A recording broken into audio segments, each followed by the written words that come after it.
არ უნდა დაგვავიწყდეს არავითარ შემთხვევაში, თუ რა მნიშვნელობა აქვს ინფექციებს. რა როლი აქვს მას უნაყოფობაში? ყოველთვის მნიშვნელოვანია სწორად მოვახდინოთ ინტერპრეტაცია კვლევების.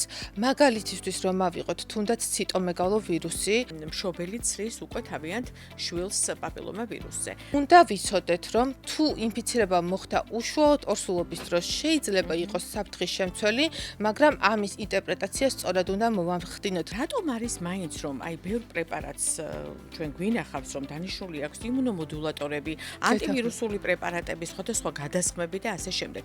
დღესაც ხდება ხო ესეთი დანიშნულებები? აუცილებლად უნდა იყოს გამოხატული სიმპტომატიკა და ამას უმკურნალობს და არა თვითონ ვირუსი. ეს არის გადატანილი ინფექცია, რომელიც თქვენ მიიღეთ წარსულში, მაგრამ თქვენ გაქვთ ანტისხეულები და ზუსტად ის ანტისხეულების პასუხია ეხლა და ეს კარგია. ქრონიკულ ინფექციას მკურნალობა არ ჭირდება. კავშირშია ქლამიდიურ ინფექციასთან და ძალიან მნიშვნელოვანია ამ შემთხვევაში სკრინინგი მოვახდინოთ ლატენტური ფორმის. ვფიქრობ, რომ იქ საკმაოდ შემცირებული იქნება საშვილოსნოს ყელის ონკოლოგიური დაავადებების რისკი.